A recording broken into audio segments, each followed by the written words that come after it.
What's up? Is that on? Yep, Coasty. Sorry.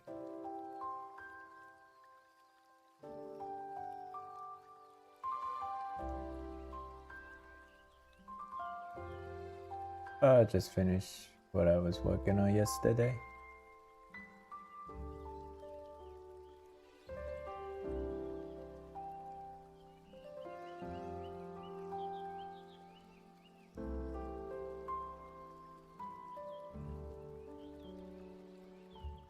Yeah, thumbnail, just thumbnail.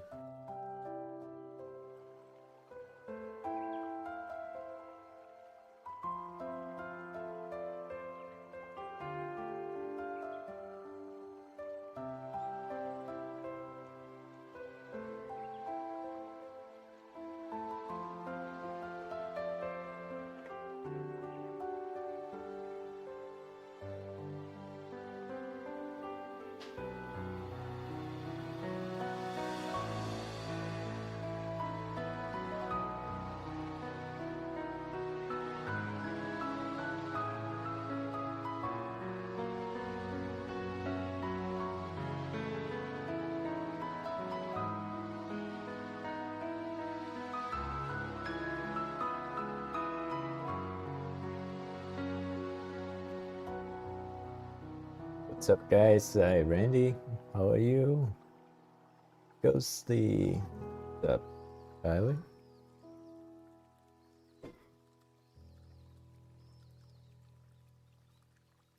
You good?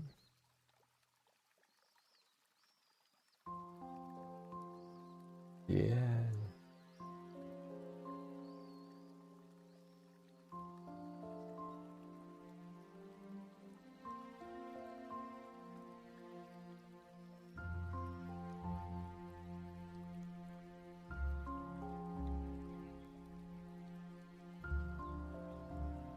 Yeah. Yeah, we just finished working at the Airbnb.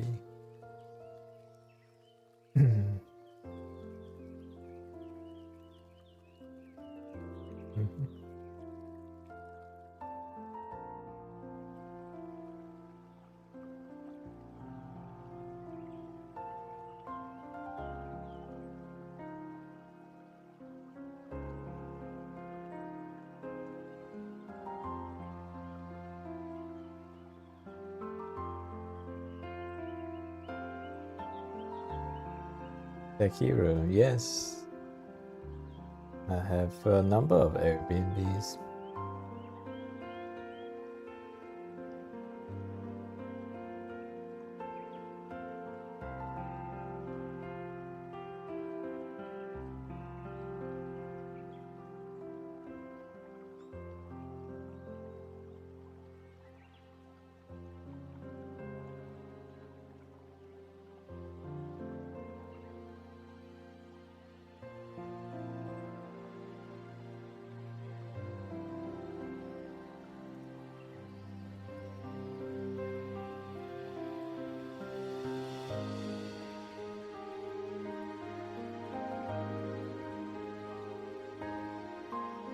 What are you working on, Ghosty? What are you working on?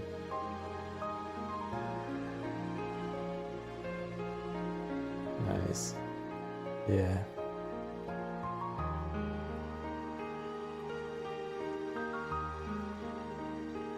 Do you like to do editing? You do? You like to edit videos? Yeah.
Me?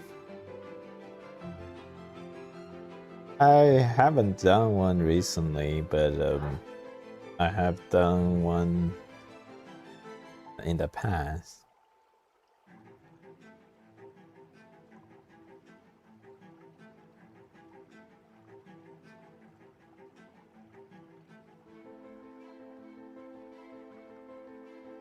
You say what? Do what? A Gemini?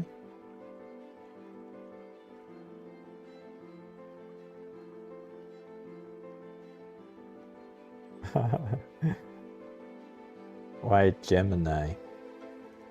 Is that just the idea?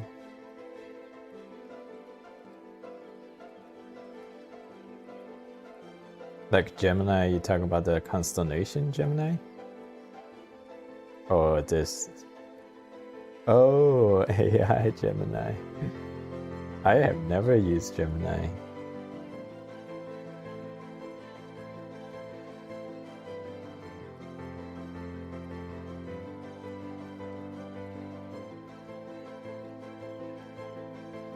Yeah, is Gemini better than other?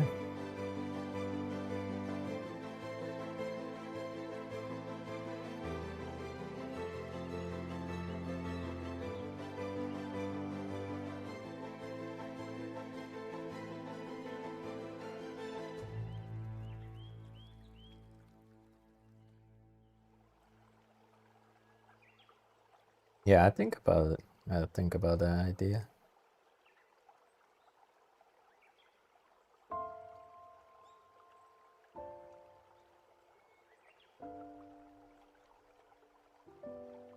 Mm-hmm.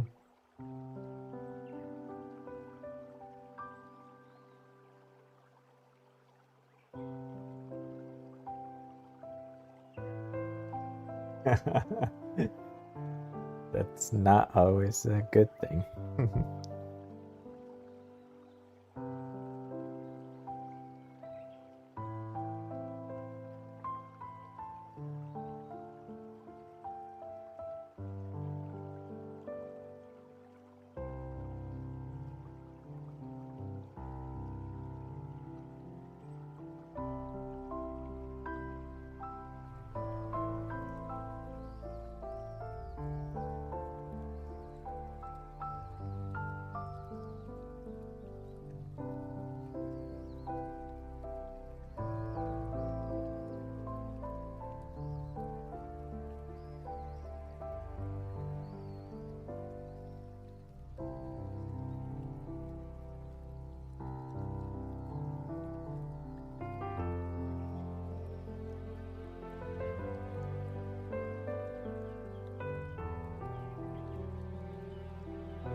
Don't tell my daughter that. They just whined about how short this winter break was. Yeah, I only have 2 days left. Feel like winter break was started yesterday.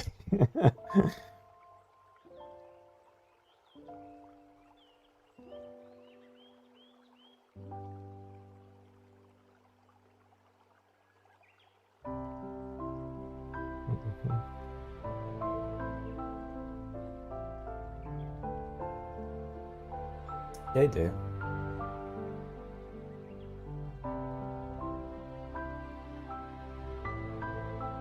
Yeah.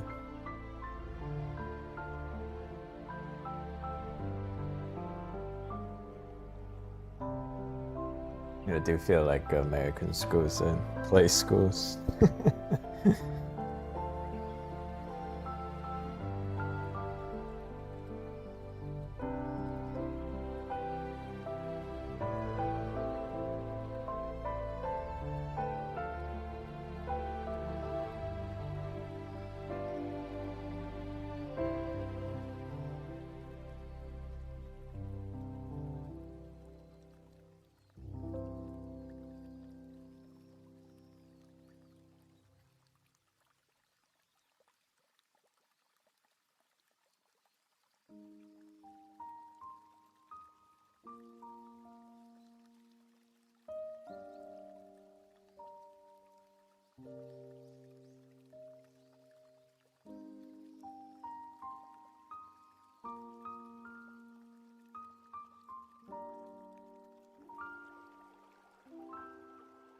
How come you went to Tyler? You went to that's so late.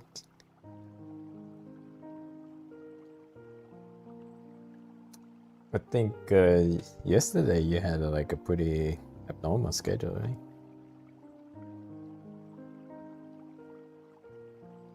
Oh.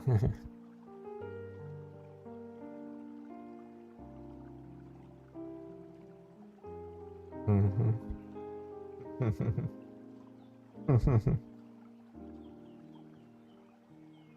Yeah. Yeah.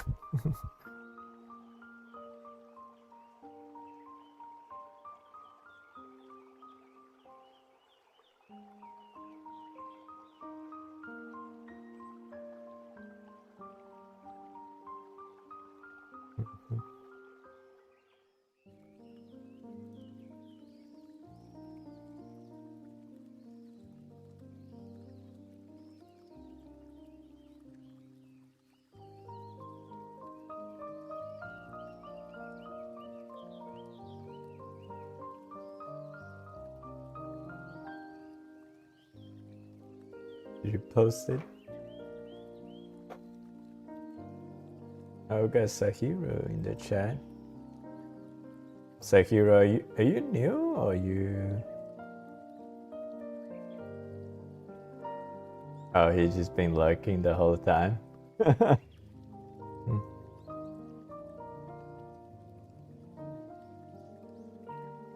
Oh, he bounced. Connecting VC. No, he said he had trouble connecting VC. Yeah.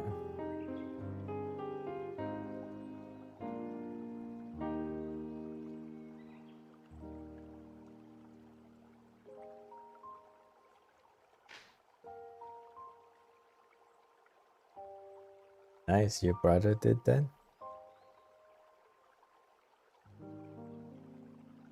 How many years have your brother draw?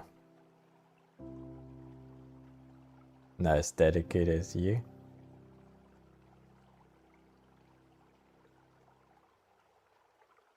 It doesn't draw each other like that. It's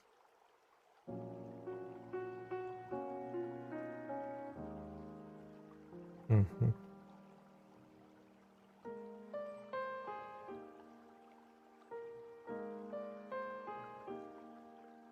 Mm-hmm.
Oh, bye.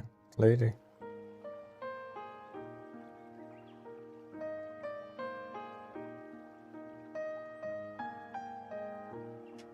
What's up, Gua? Happy New Year. 恭喜发财. You speak Chinese, right? If I remember. Oh, 我说恭喜发财. Yeah. Yeah, 元旦快乐.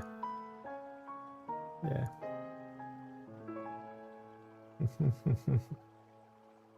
Oh yeah, ABC.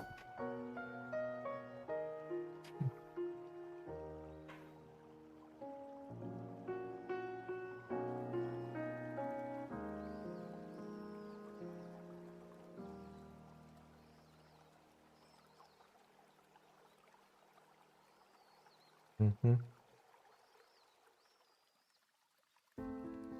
Yeah.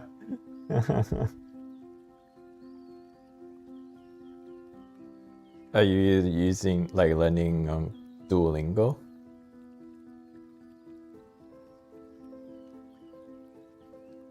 Dictionary. Yeah. Back in the old days, um, it was such. I mean, even when I moved to United States, they have this digital dictionary or translator that was just one step up from the book dictionary. So you have like a glossary and the like a flick book mini computer, and then you can type in the words that you're looking for, and it will translate. And yeah, we were using those tiny machines for like English.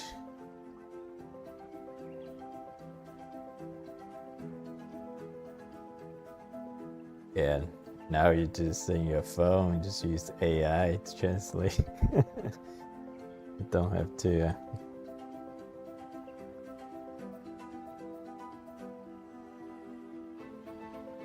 Mm-hmm.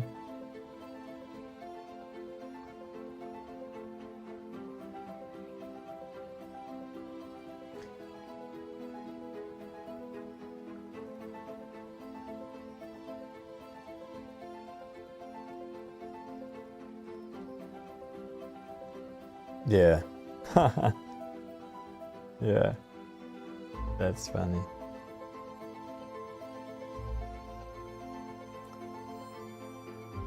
Hey, Kecker.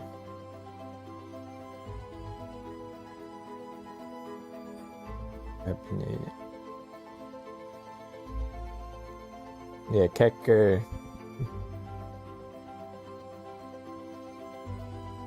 Oh, wow.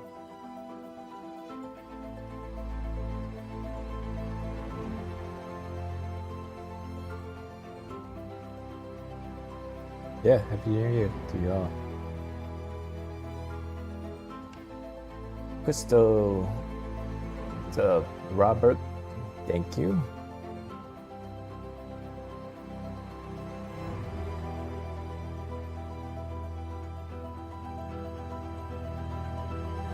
Oh, you didn't even know I'm streaming?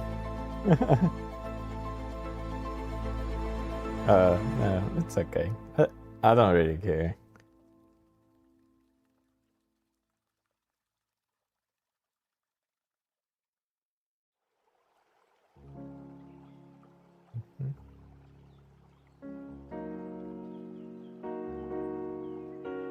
Tom Costa, will you join Spacey now that it's here from Brazil? Oh, welcome.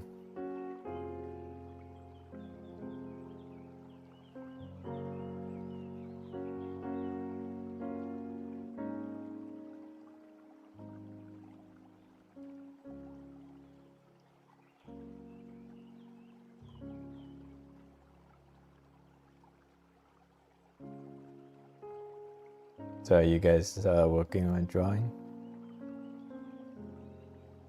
Are you working on drawing? Tyler's still working on that read.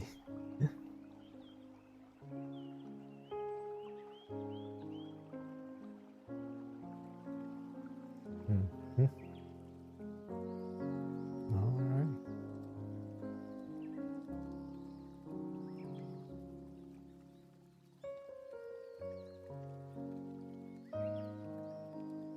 Gonna make prints. Mm-hmm.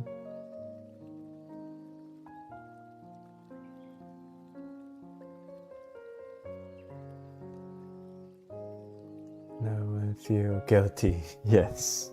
That's the purpose of this stream, is to make you feel guilty.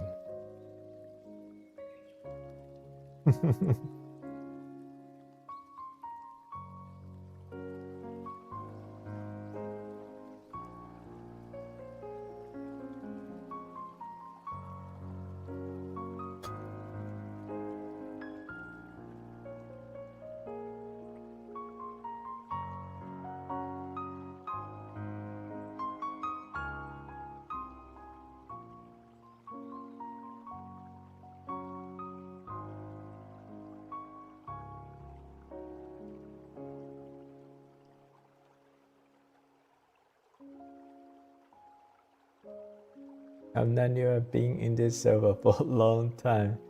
So setting too far and have trouble joining. Oh. Saharu?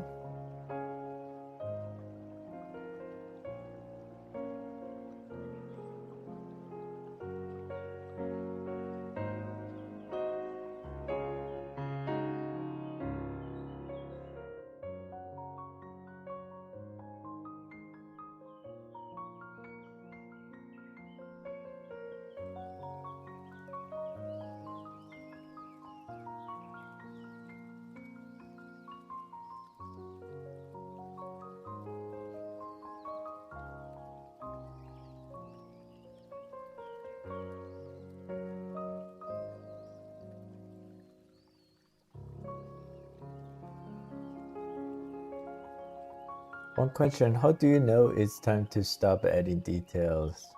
Sorry, I missed that question. That's up to each individual artist. There's no right or wrong. But there is a thing that's adding too much detail.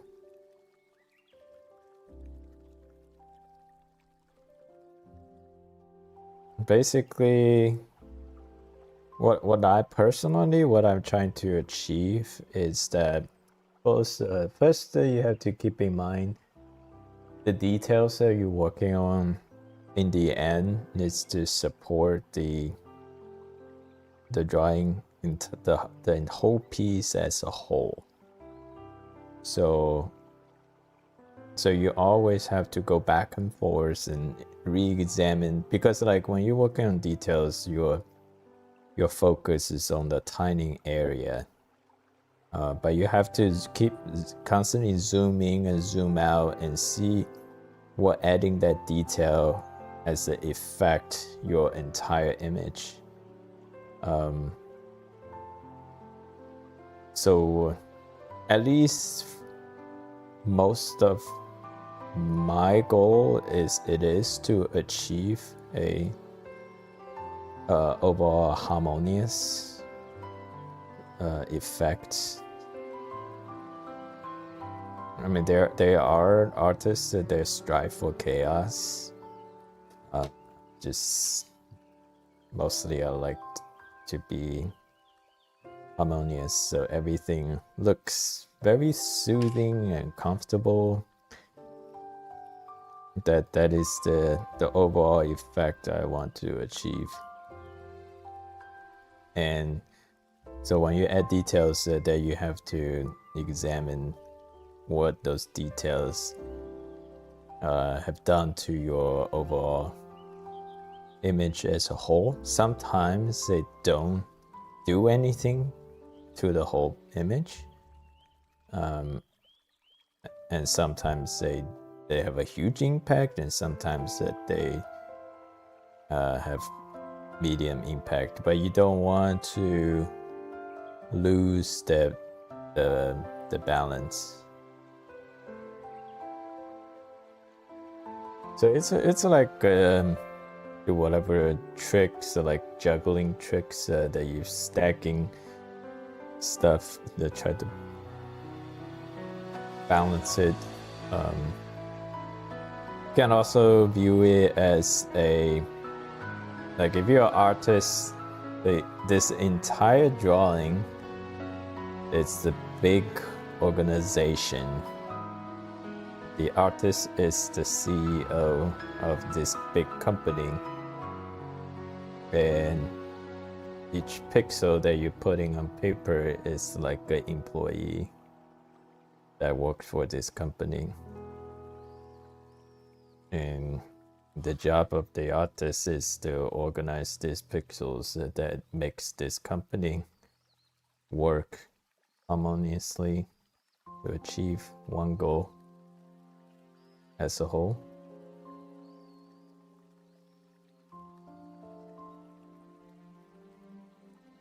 So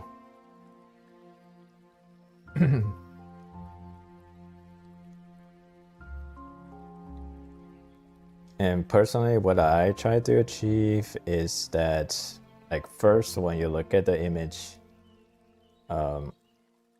does it like the first glance, does it pass the test? So that's number one. And then number two is in crucial area, are there enough details? So usually you have primary, secondary, and tertiary areas in the drawing. So my goal is to definitely make all the primary look as detailed as possible. So like first, when you first glance at the drawing, okay, looks pretty aesthetically pleasing to the eye, and then your second, the immediate focus, does those area pass the test?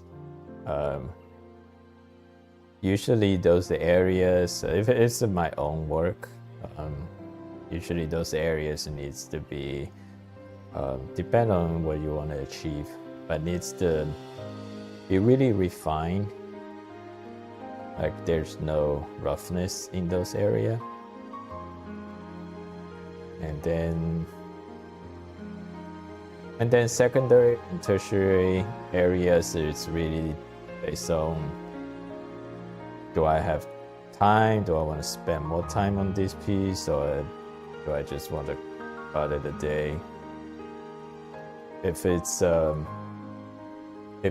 printing piece, then definitely I will spend a lot more time on secondary and tertiary area, just to make sure that there's nothing that I overlooked. But if it's not a printing piece, then most of the time I just call it done.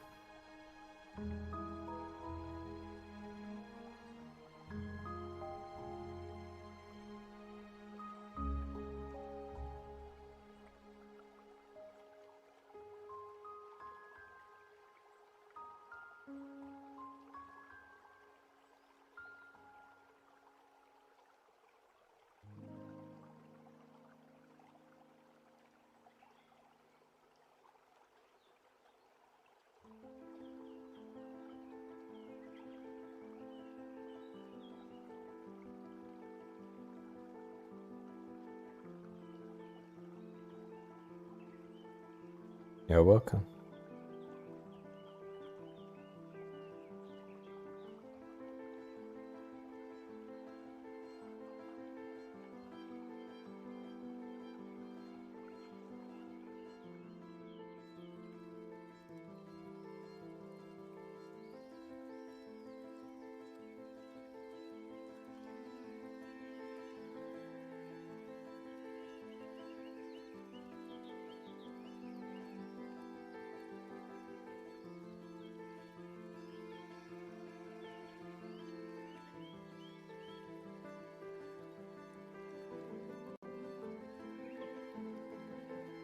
So Howard just went, he just go to a community chat by himself.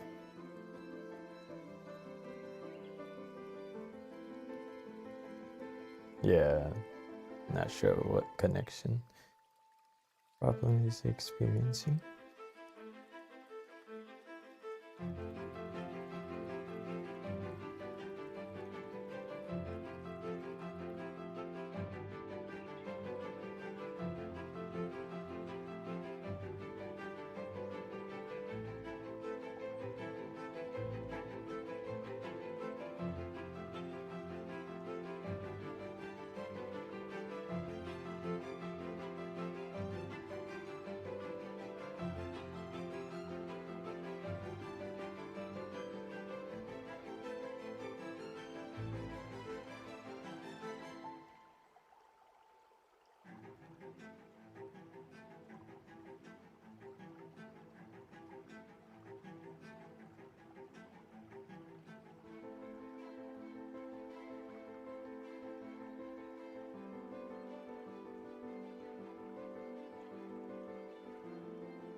Jala.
Good afternoon, Kenan.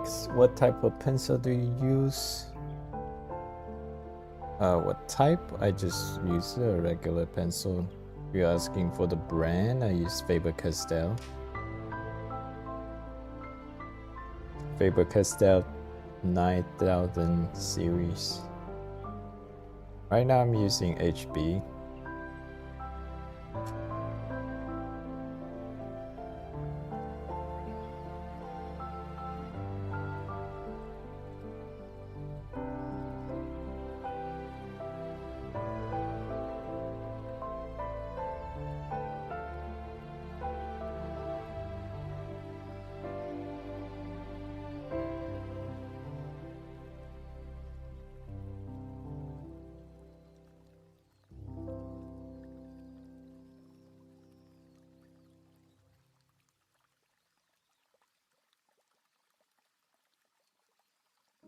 I'm a beginner artist who wants to draw crazy good anime art when I'm older. I haven't been drawing for only like 12 days now. I've only been using reference to drawing what I see. Any tips? Thanks. Tips? Keep doing what you're doing. Once you have developed a good habit, or a habit of drawing, basically like you've been consistently draw, and you feel like whatever you're finding online, it's not suffice, does not meet your expectation, or achieving the results, then you might want to look for a course. Or if you're just happy with how you progress, then you just stick with what you're doing. Don't have to look for a course.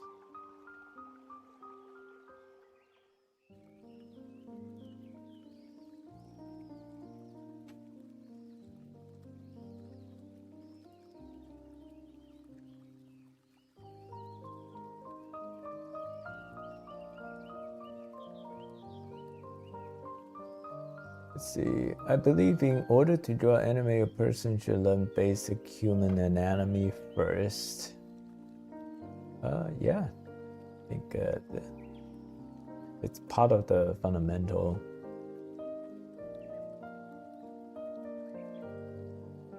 And what book did you use? I personally never used any book.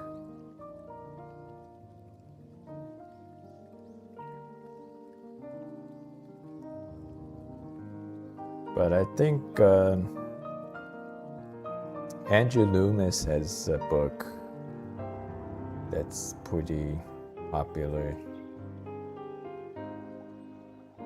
I basically only can say based on my teacher's recommendation, because he reviewed a lot of books. And he say Andrew Loomis's book is it's a very good book.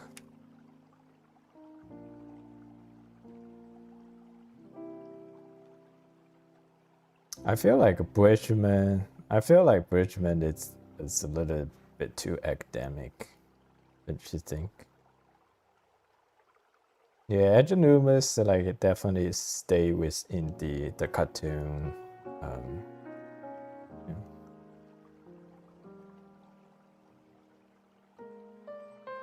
Yeah. Yeah. But I do say like the book my daughter has, she's had a lot of success with that book. The good thing about, and I don't think she even bought anything that's like very reputable. She just bought one from Barnes and Nobles, just something that caught her eyes. And she bought that book basically to just teach you how to draw different anime style characters.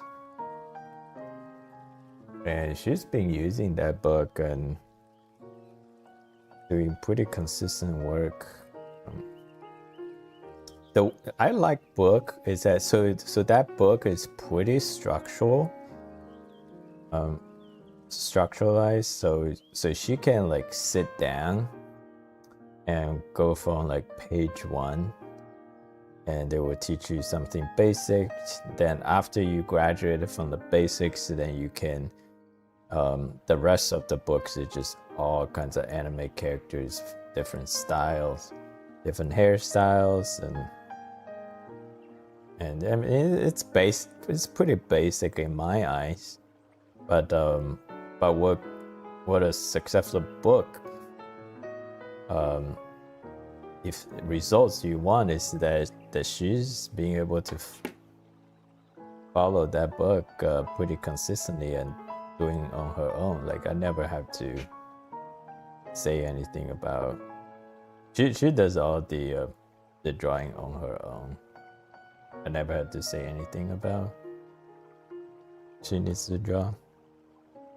Other than there are times if my kids are on the screen too long, then I say, okay, you guys can turn off the screen.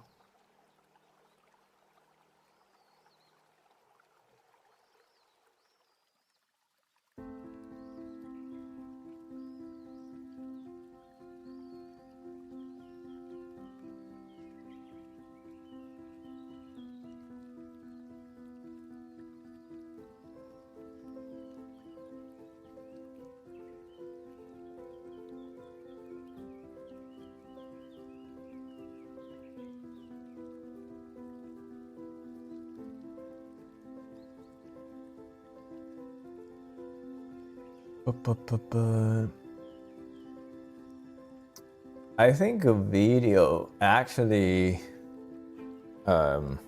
even though I never personally used a book to learn anatomy, but also I didn't learn from video. I think a video is hard. First of all, video give you this sense of accomplishment even though you didn't accomplish anything. There are definitely times like you watch a video, very informative video, and you thought you learned a lot, and then when you walk away minutes later, you probably didn't retain like a third of what that video was talking about.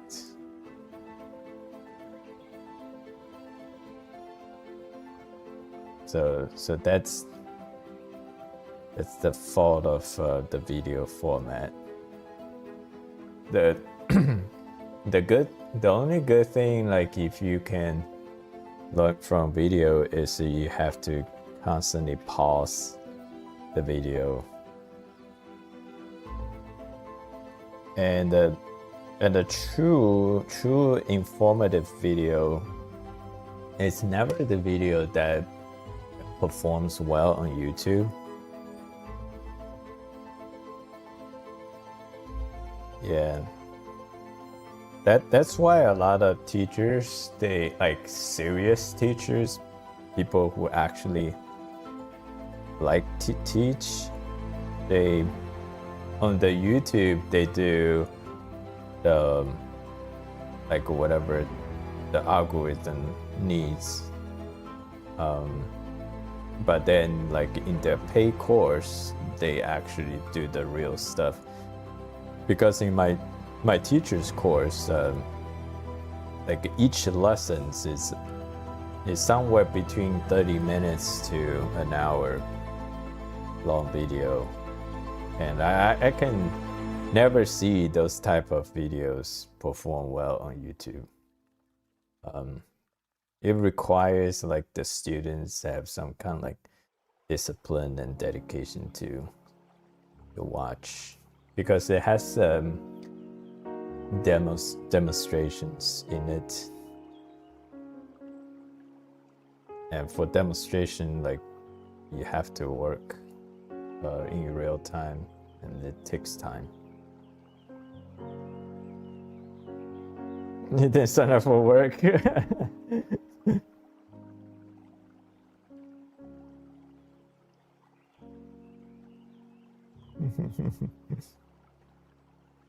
Just use the Elon Musk's Neuralink then.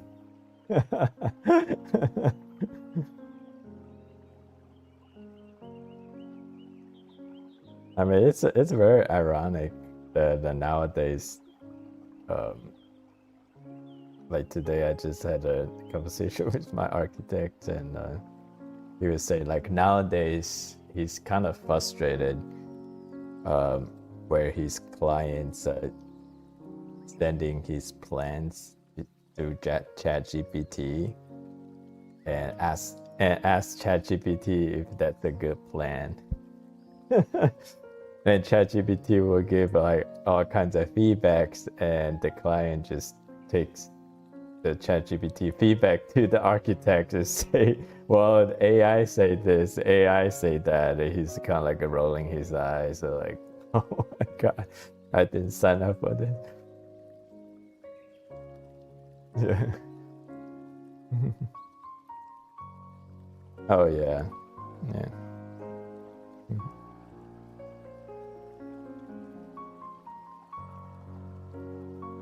Yeah, they're doing mhm. Yeah, yeah, yeah.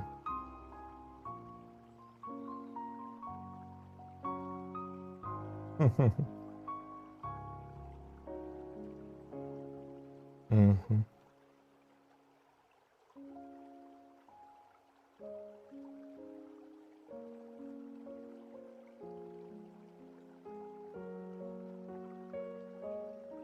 Mhm. Yeah.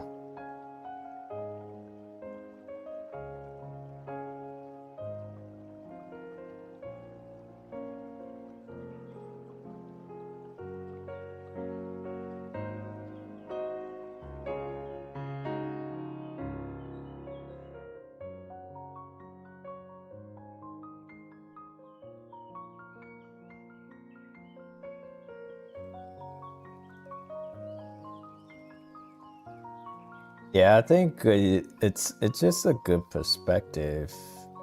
Like, just keep in mind, still really give a lot of credit to people who has gone through those many years of training. It's not just training, not just knowledge, but they have a lot of a lot of patience. So there's a lot of data points, those experience.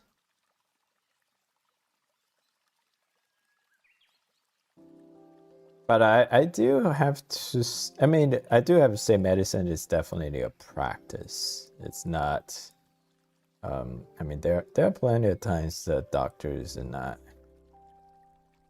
definitely, like, I would say for sure in the Western doctors, most, unless they have military experience, most of the doctors are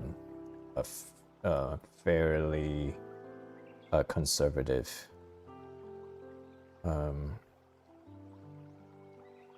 Because I think the most of the beliefs just my impression. Obviously, I didn't have any medical training, but just my personal experience, I feel like the Western belief is that like a human body is incredible machines.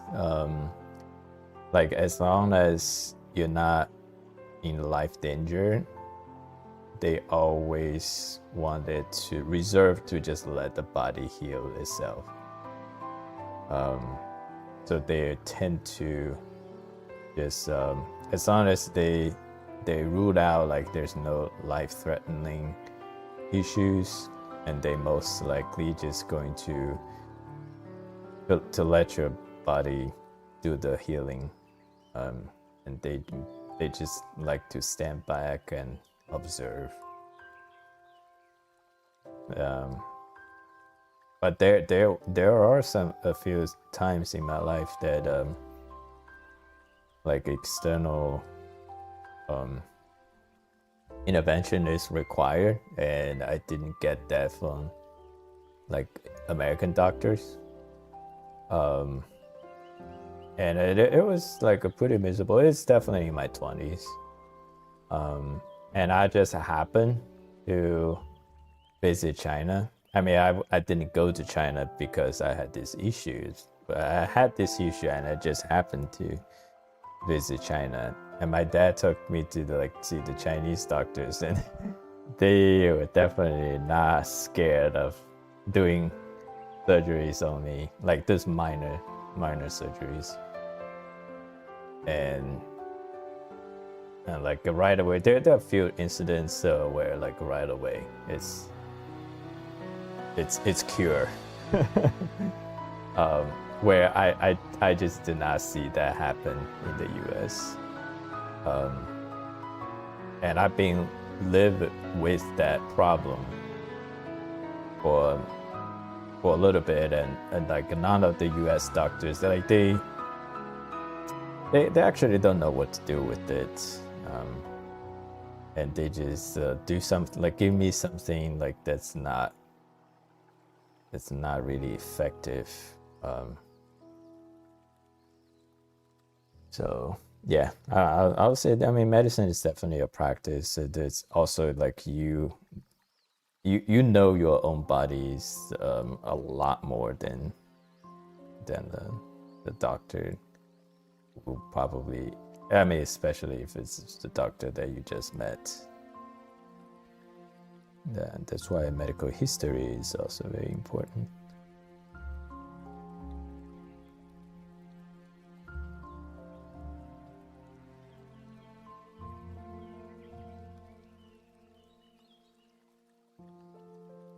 Mm-hmm.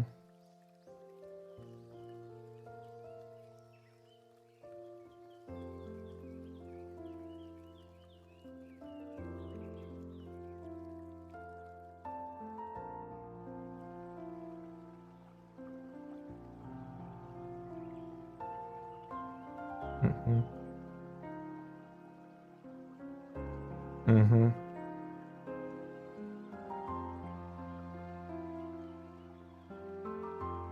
Yeah, I mean, there are definitely some good ones and not so good ones, I feel. I definitely I like those doctors like who definitely like actually listens to the patients.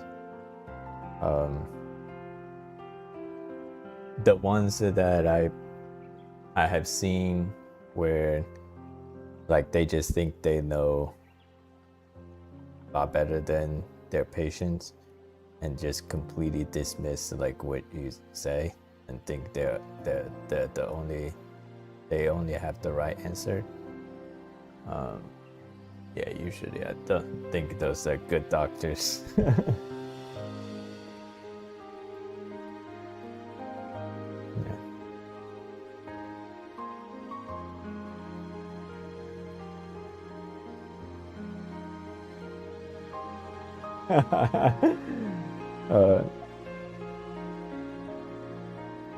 So I just happened to follow a dentist on TikTok, Dr. Brady. He's a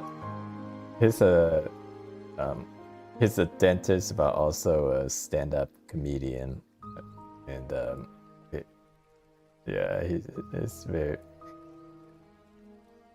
Well, the thing he does is like, you know, The Office, Michael Scott and Jim Halper. That's like his personality. Just like straight face humor. Like act like he's not telling the joke, but it's a hilarious, that kind of like a vibe.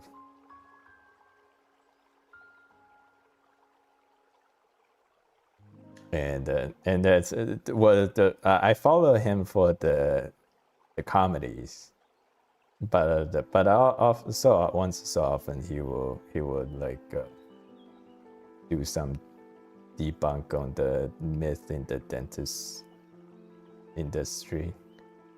But sometimes I don't get if he's being sarcastic or or he was serious.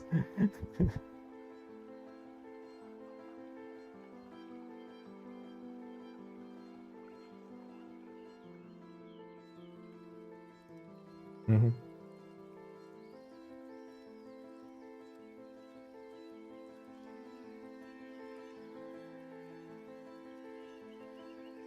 You said careers?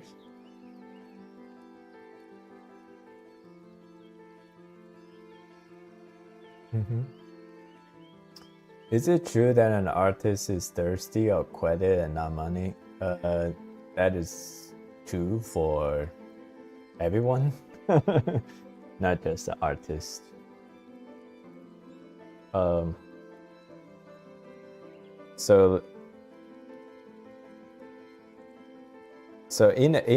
let's say like in a peaceful world, which is what we have right now. Like above your basic survival needs, the needs to feel important. It's like the number one or number two, whatever. It's mostly a number one motivation factor for a lot of people. When I learned that perspective, I mean, you think about it. You think about like a lot of people's behavior, and you can pretty much link their behavior to the need of wanting to be important. They want to feel to be important.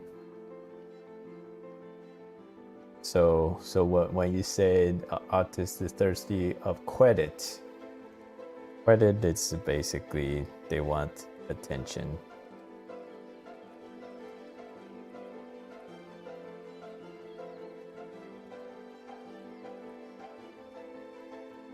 And money out of your basic need, to a lot of people, it's really just a game.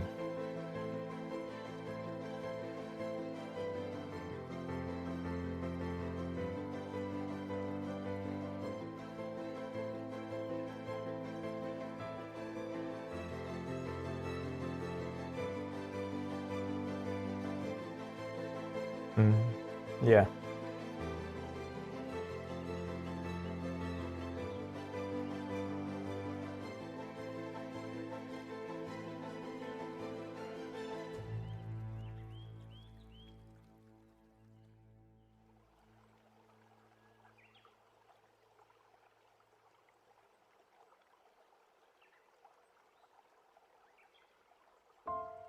Mm-hmm.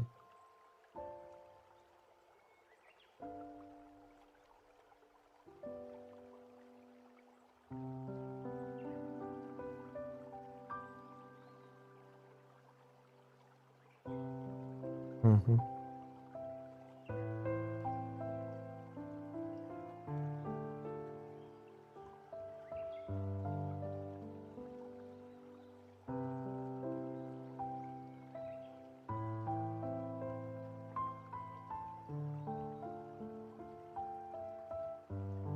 Mm-hmm.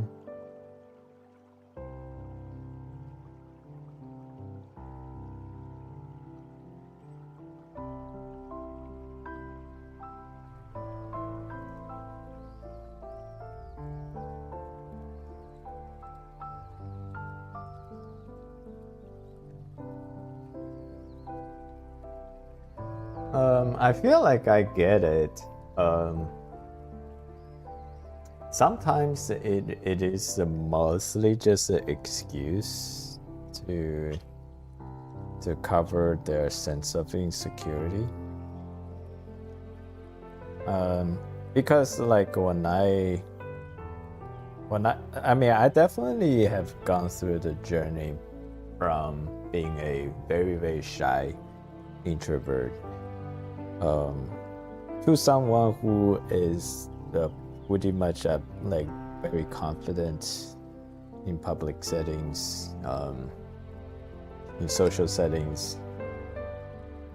And I will definitely say that compared to the old me, like the shy introvert, just want to sit in the room, don't want to meet anybody, versus the new me, who feels very confident, be able to carry a conversation with strangers.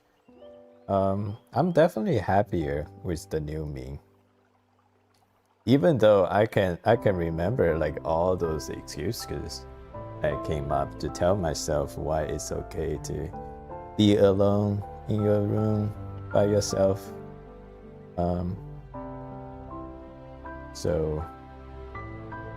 So just based on the experience that I've been both sides, I feel like a lot of those it's just the excuses that they come up to shelter their insecurity.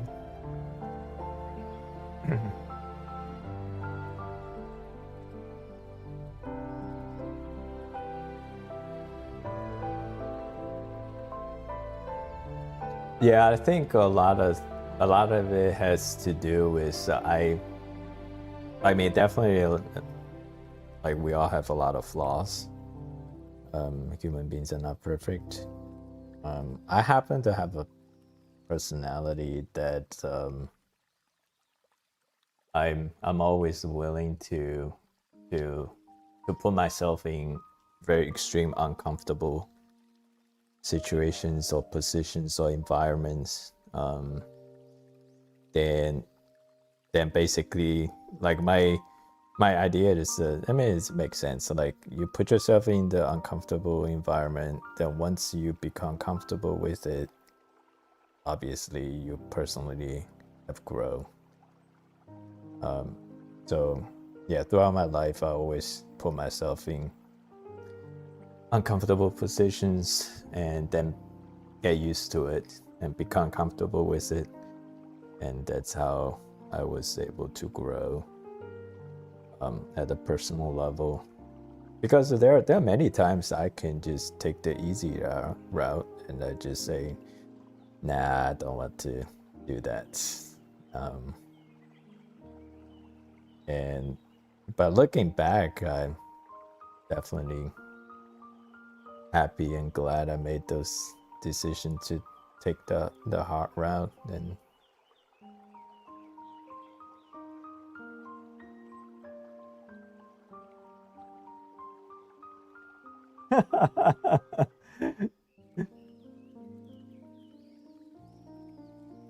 so I have a very, very, very different perspective, so I don't even get road rage.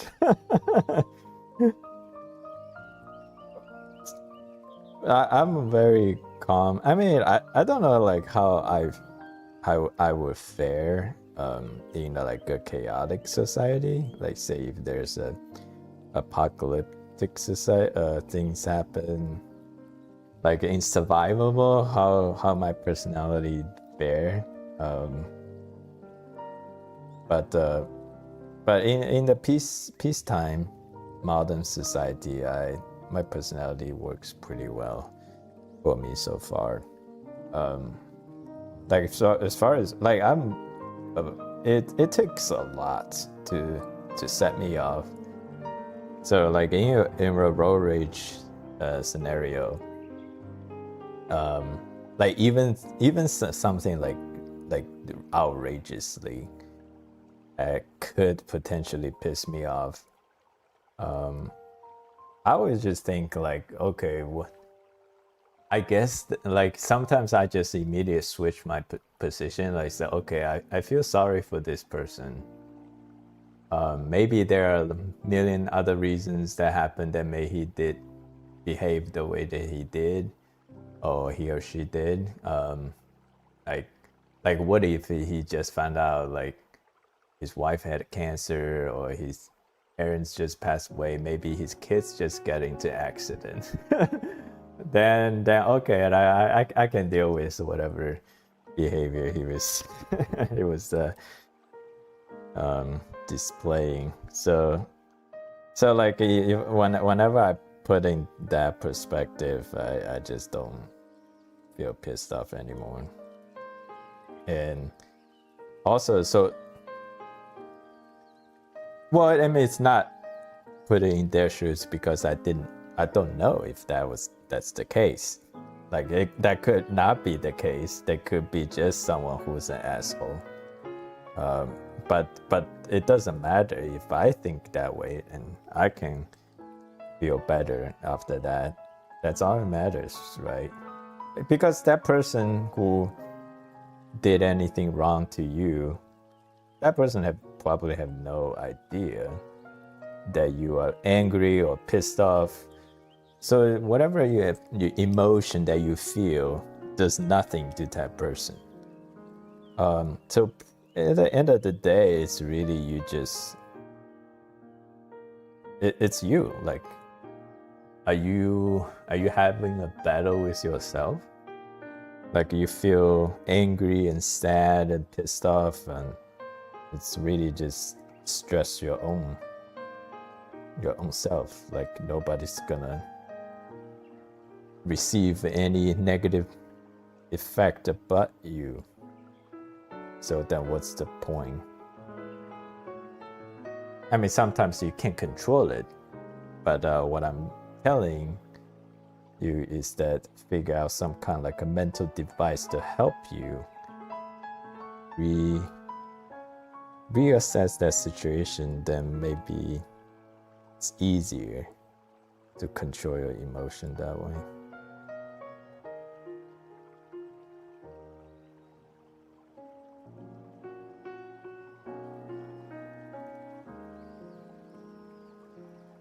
Mm-hmm.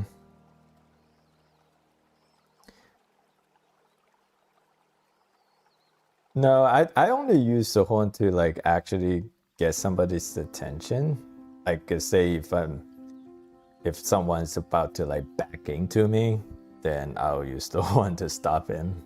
But yeah, I don't use the horn to get mad at people.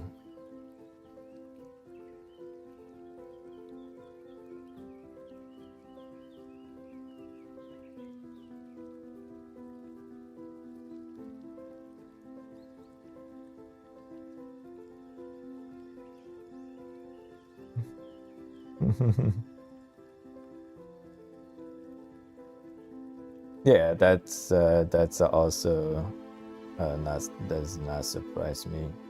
Especially I grew up in China. I mean, people just use the horn all the time.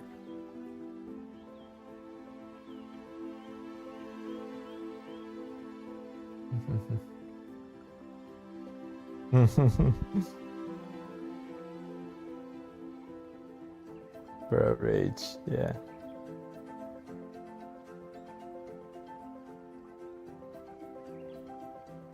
But the thing is, like, I don't know if you carry a weapon, like, how do you not know, like, if someone just gonna get out and, like, pull out a gun? Maybe that's only a US problem. I mean, definitely, it's a risk. To me, it's not worth the risk to me.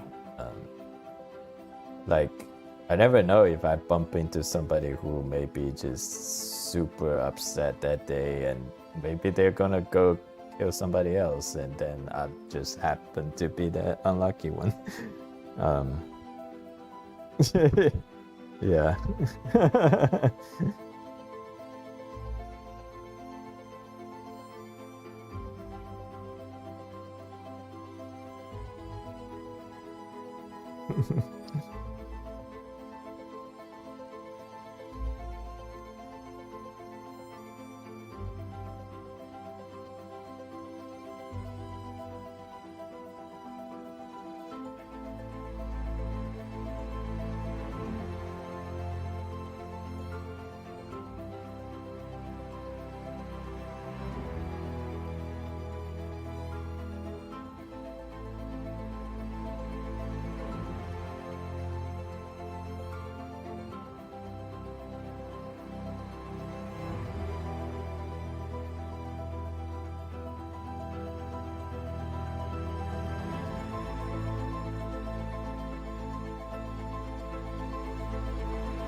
Step C. Is it true that artists have watched like 550 videos on art? Sounds good. This is so images. I accept those foolish modern art things.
Sorak, did you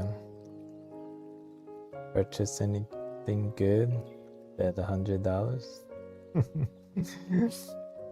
Mm-hmm.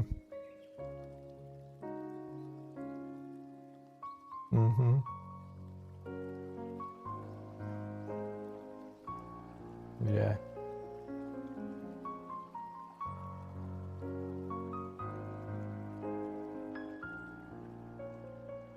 Mm-hmm.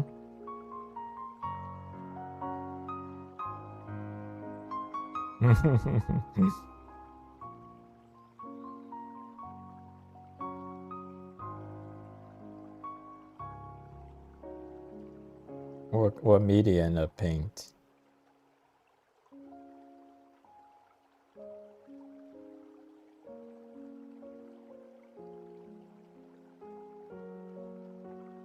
Mm-hmm. Nice.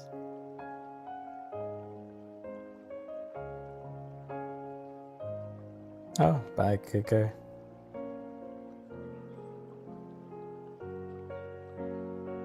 Good night.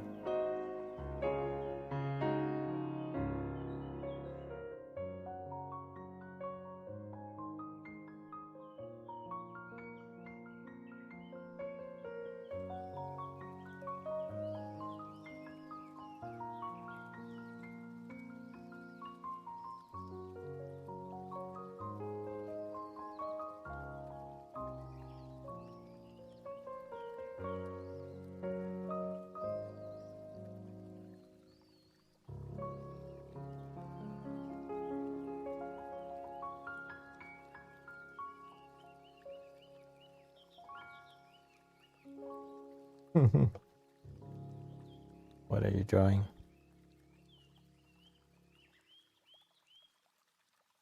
Gotcha.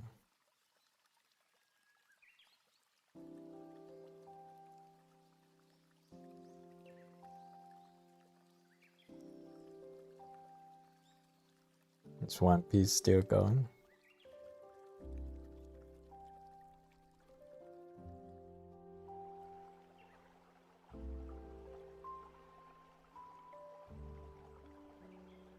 I think probably is it still the original creator or some studio kind of purchased the rights and they're just producing it?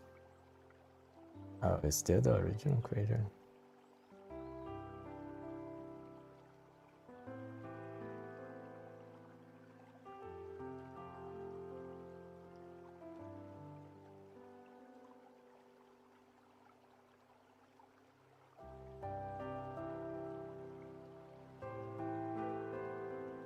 Mm-hmm.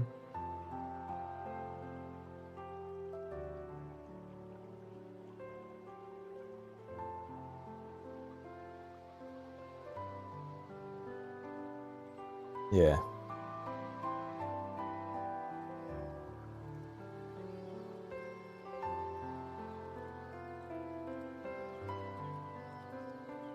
Mm-hmm.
Do you like a do? I need to look it up. What's a do?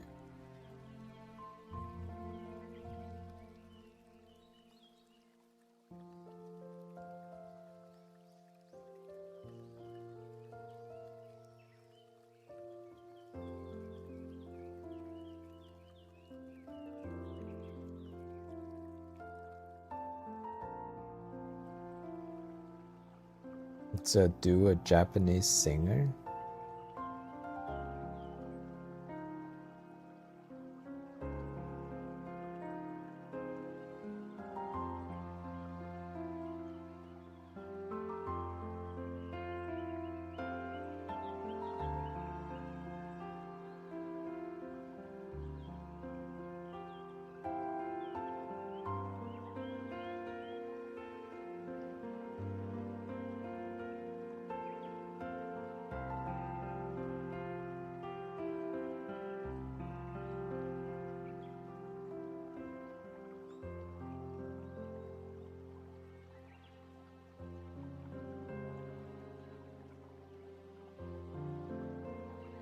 Oh, Randy, you're asking about my personal projects? I wish I done it more.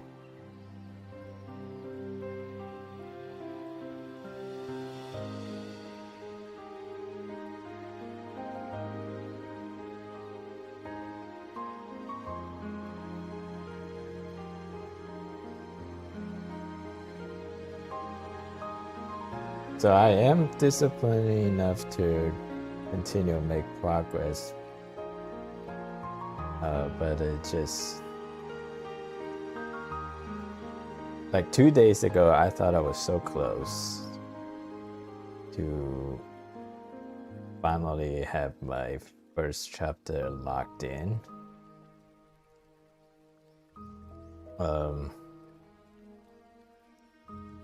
And then I was trying to resolve a plot issue, and then went down another rabbit hole, and now I'm wondering, should I add into my whole story another perspective, which also then requires me to re-edit my first chapter again.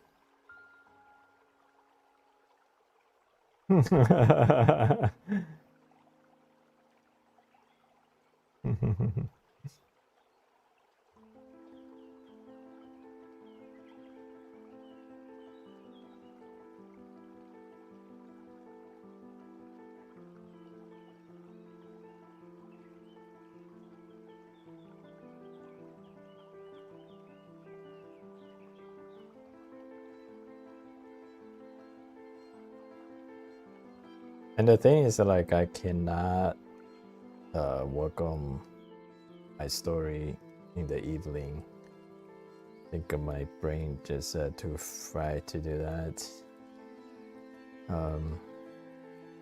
That's why evening is always just for drawing streams, where it's pretty relaxed.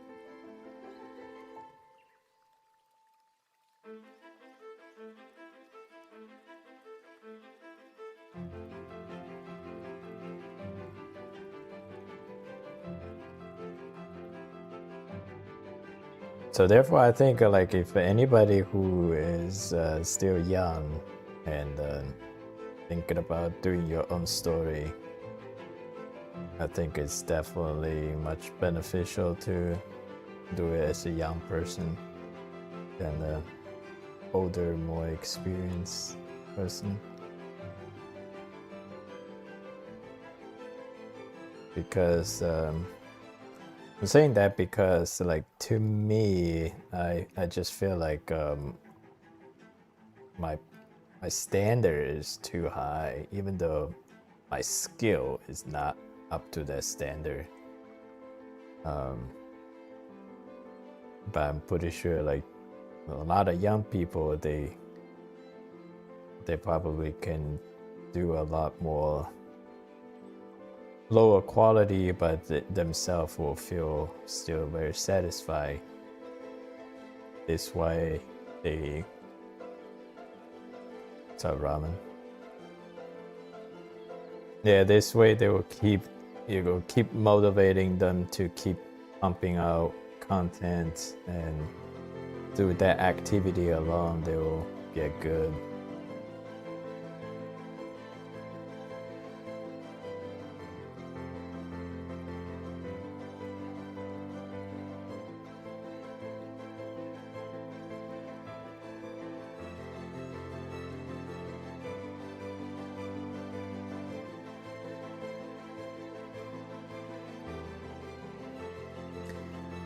So here's the thing. Like I was embracing Brandon Sanderson's teaching.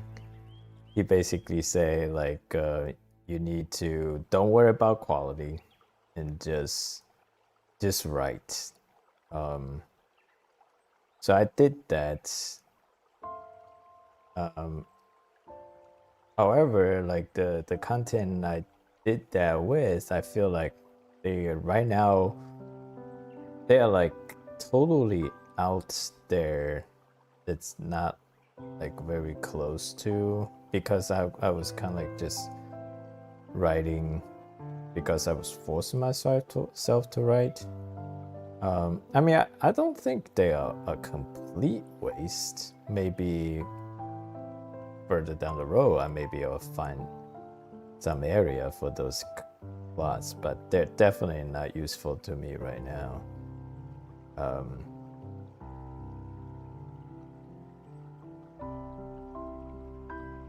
So as far as like if you write, like to me, I just feel like because my standard for myself or for any kind of like story is just too high.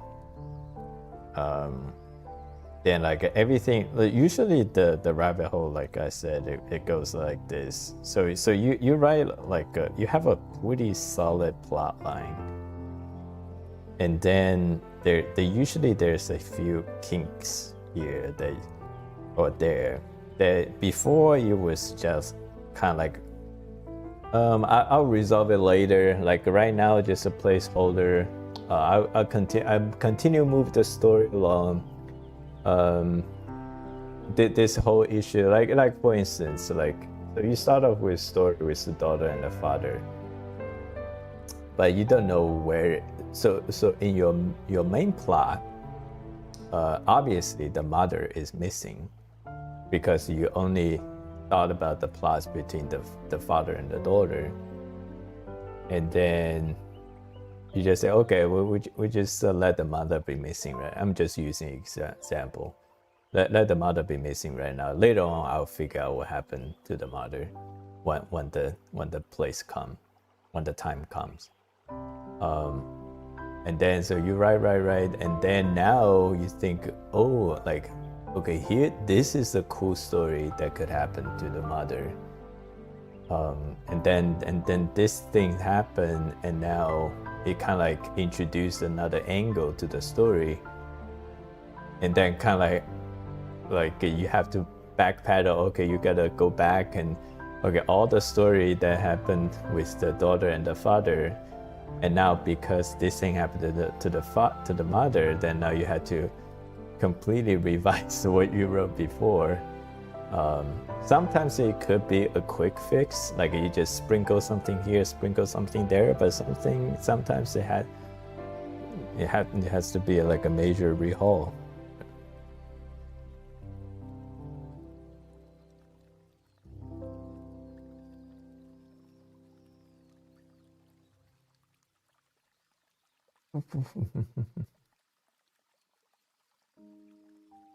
Bro, do you speak other language? Yeah, I speak Chinese.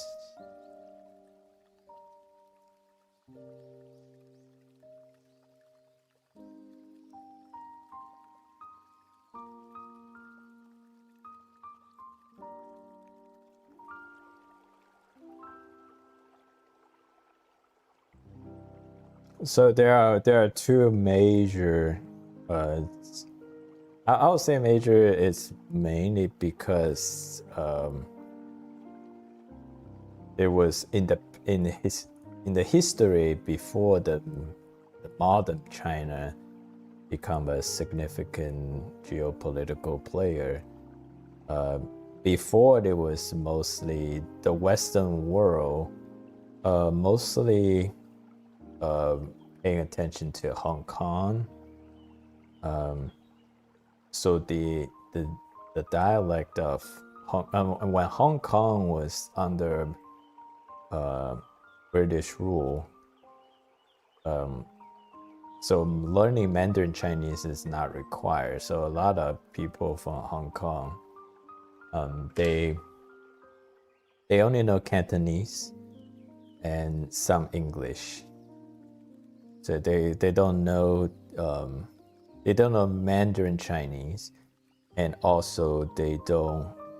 And the writing is traditional Chinese. It's not the modern simplified Chinese. And obviously Hong Kong, compared to the old main China, has a lot more influence to the Western world than what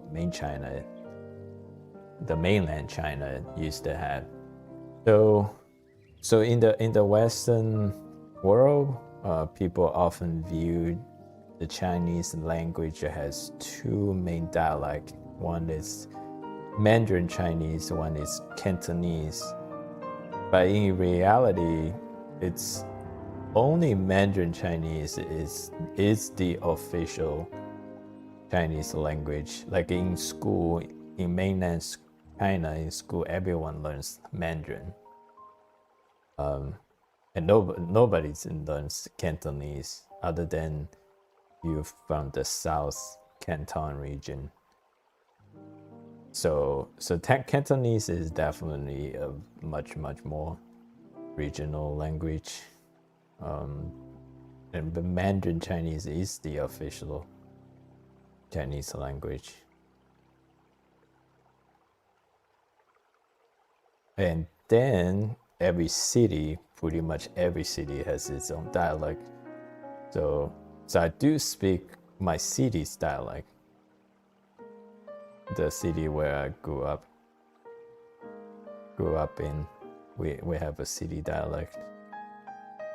But because it's just dialect, I don't count that as a language.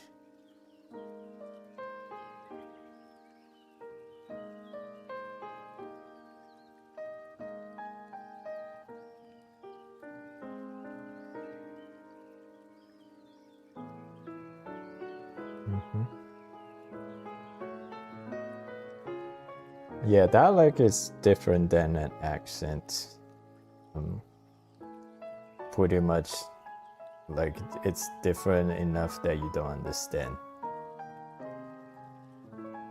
Like somebody from Shanghai speaks Shanghainese, then I wouldn't be able to understand anything they say. Nothing, yeah.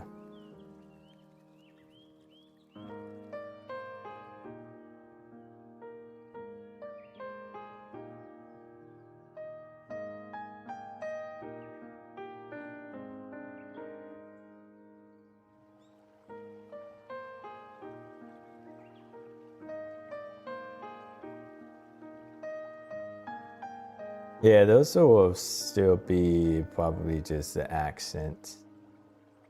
It's mainly just the accent.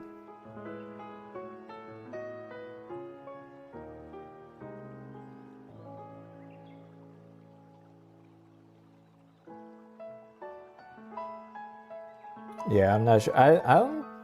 Doesn't the Danish English is like very different than the English you and I speak, or some other, or whatever.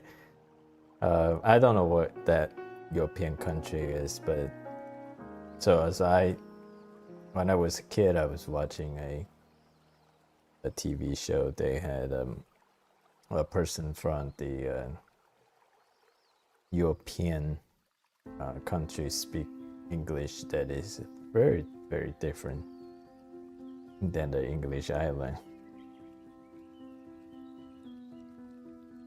No, I totally understand Australian English.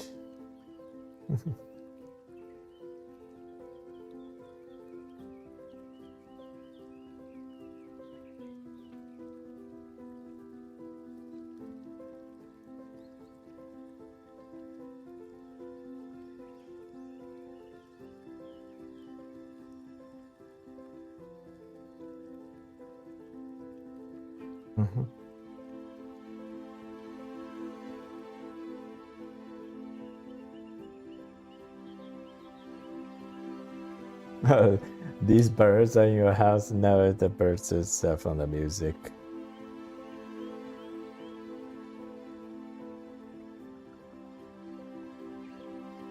Also the water flow, also from the music.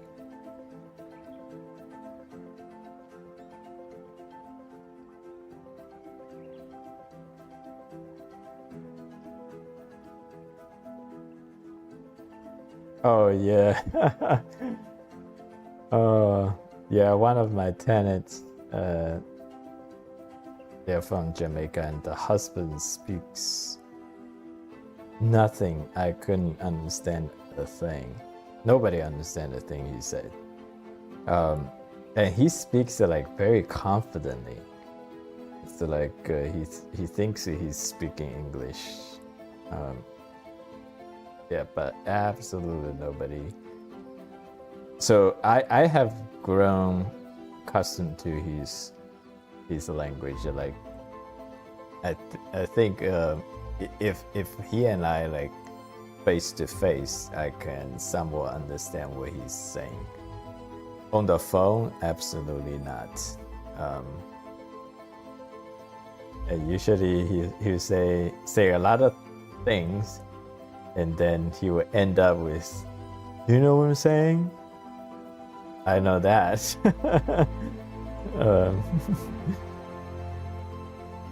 But I couldn't understand anything else that you said.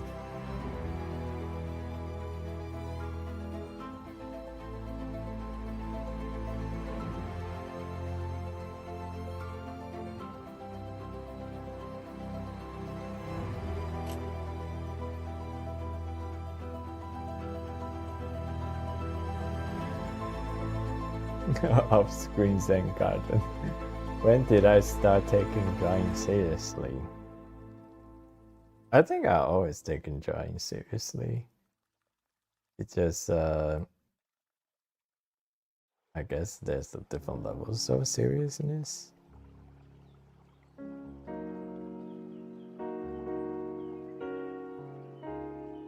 The only thing I can say is the next level of serious is I decided to find a mentor and enroll in his class, and took his training pretty seriously. That is the next level of serious. And that happened in late 2022.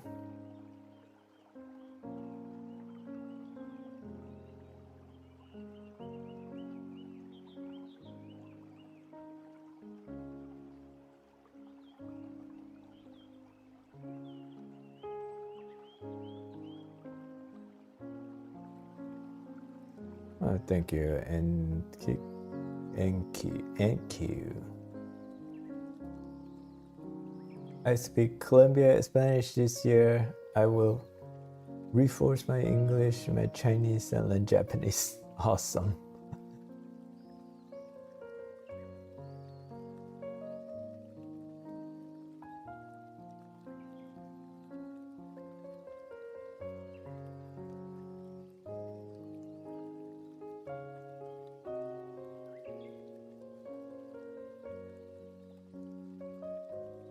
What's up, Ramen?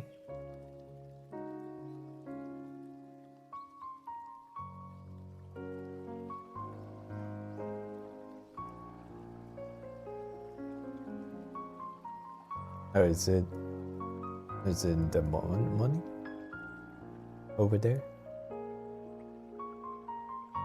I just realized it's past midnight right here.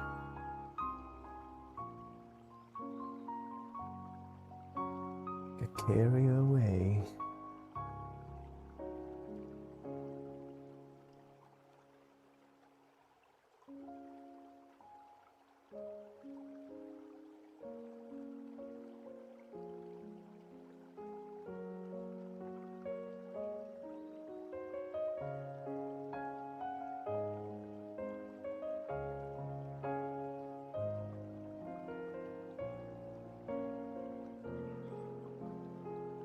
Was your mentor accepting students at the time you find them, or did you talk them in?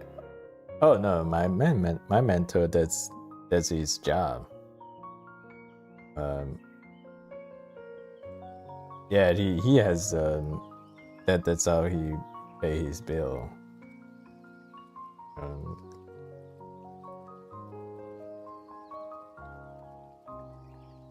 Yeah, basically they are a small business. I think I told his story before. It's basically just the main teacher is him, his brother, his twin brother actually, more precise, him, his twin brother, and then another teacher. This the main teacher. There are some like logistic people in the work in the background that I don't get. I don't have any interaction with. But yeah, I interacted with these three people. And that's their small business. It's basically just online teaching art. They most of the students are from China.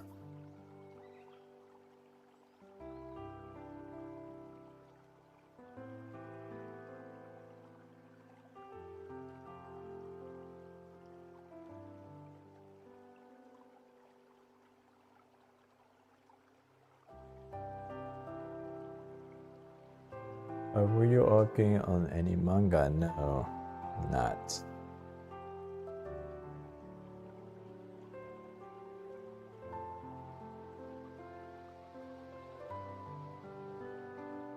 I'm mostly just an illustration artist for a hobby.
But that without a mentor, how much different does it take? I think mentor does definitely help speed up your process a lot. But the most important ingredient is also the artist itself.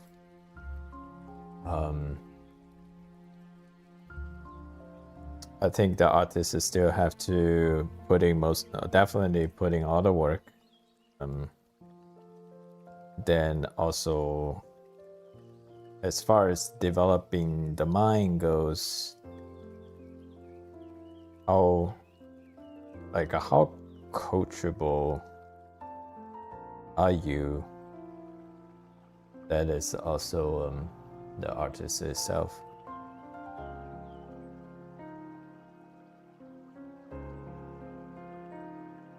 Like basically, if your mentor tell you to do things that you don't do, then that's just a waste of time and money.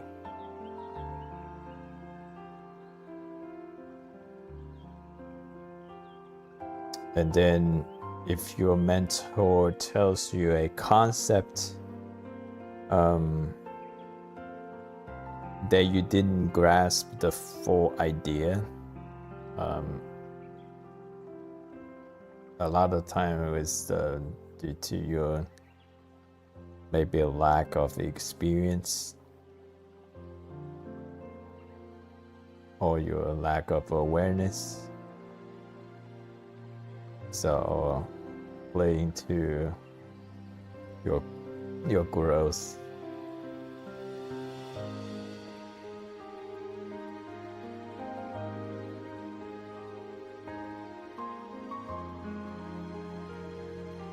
So my personal experience is that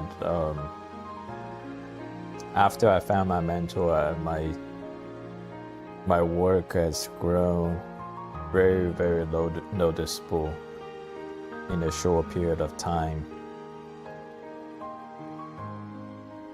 So on the surface, it could be that my mentor was the key impact.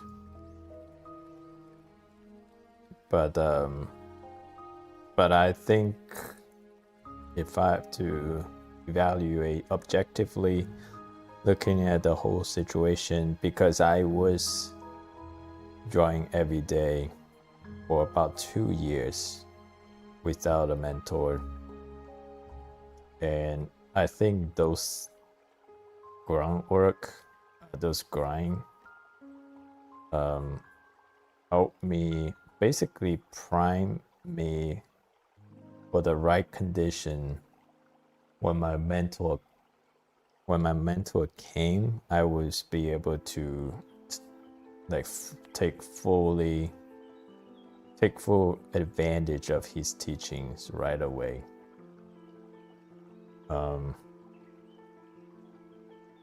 Because I have definitely seen different results from the same teaching.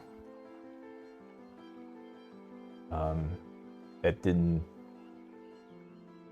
achieve the results that I experienced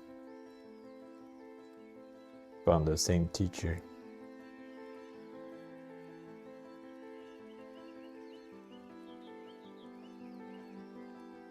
Also, like being an older person has also plays a role too. I just have more experience in life.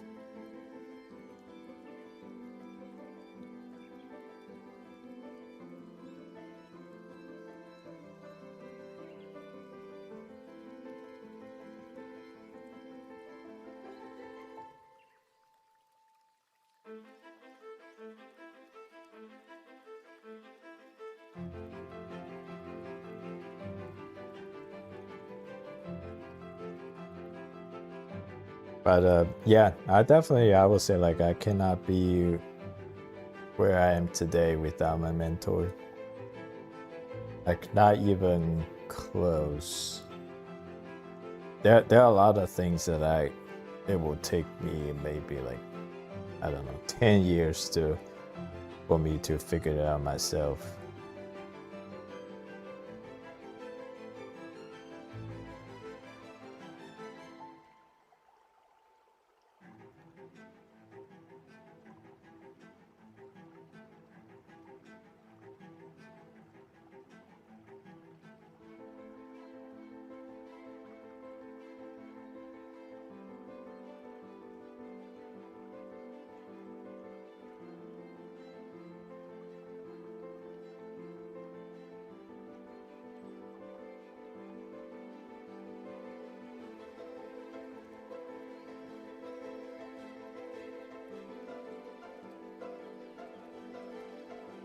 Do I sell my new artwork anywhere?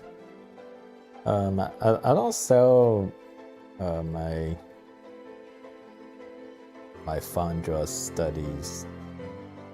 Obviously, I don't own the IP,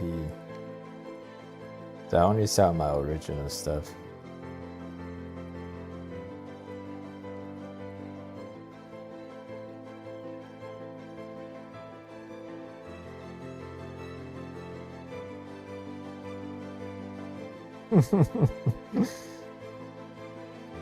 Sure it is.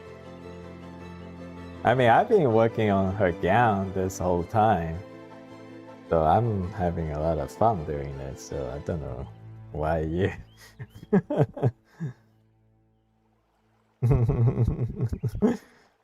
I'm telling you, you can change your mind and just enjoy the experience. Mhm.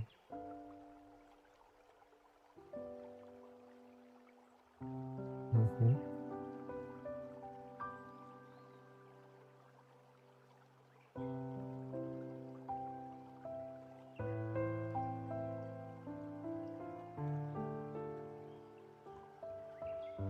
Mhm. Yeah. Mhm.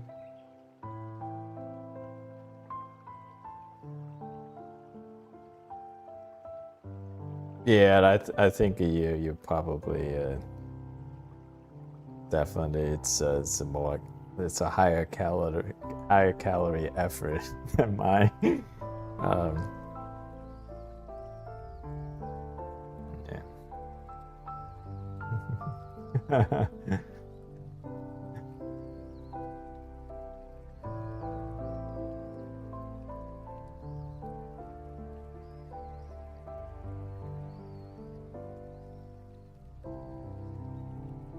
Mhm.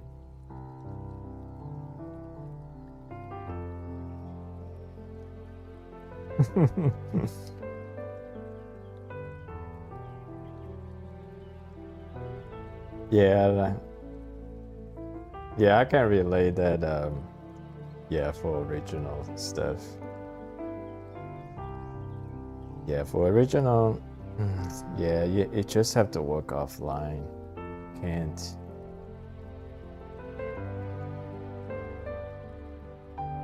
Yeah.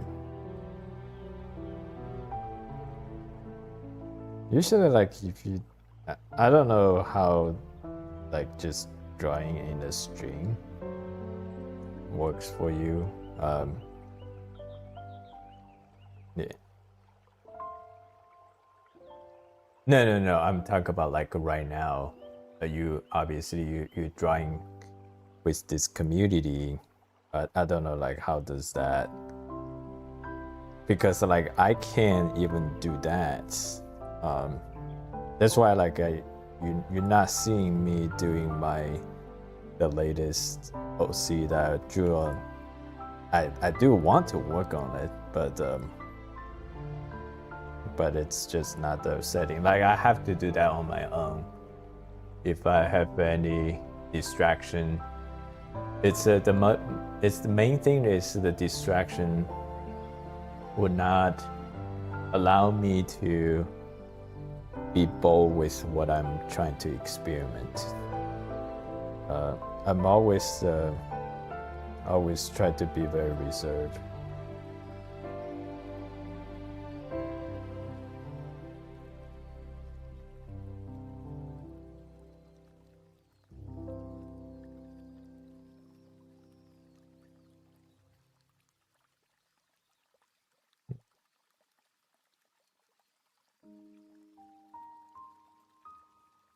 Mm-hmm.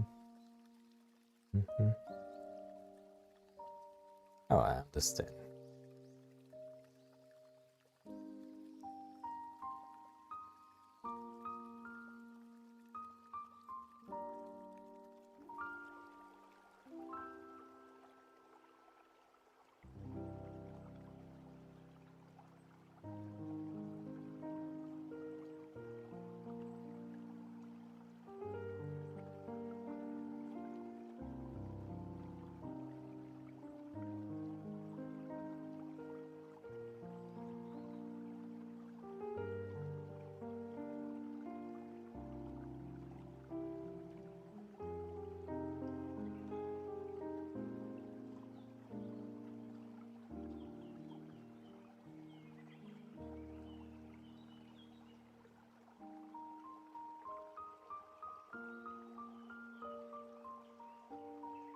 Oh, is it?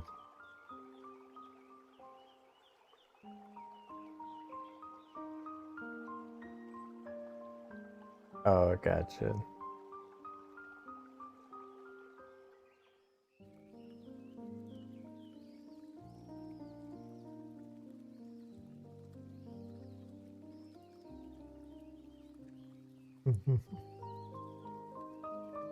I mean, we can still talk offline. I mean,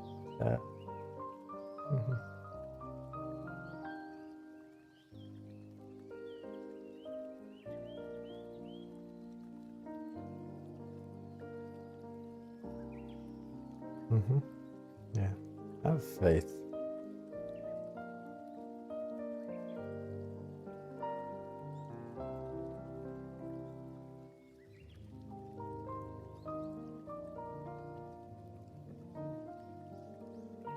Yeah, you won't. Yeah, and you'll be happy with your decision.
Okay, I'm gonna call it today.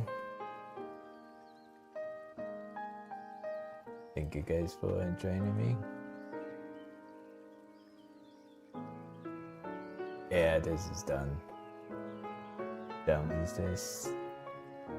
And thank you for hanging out. Have a good night, alright? Good night, everyone. Bye.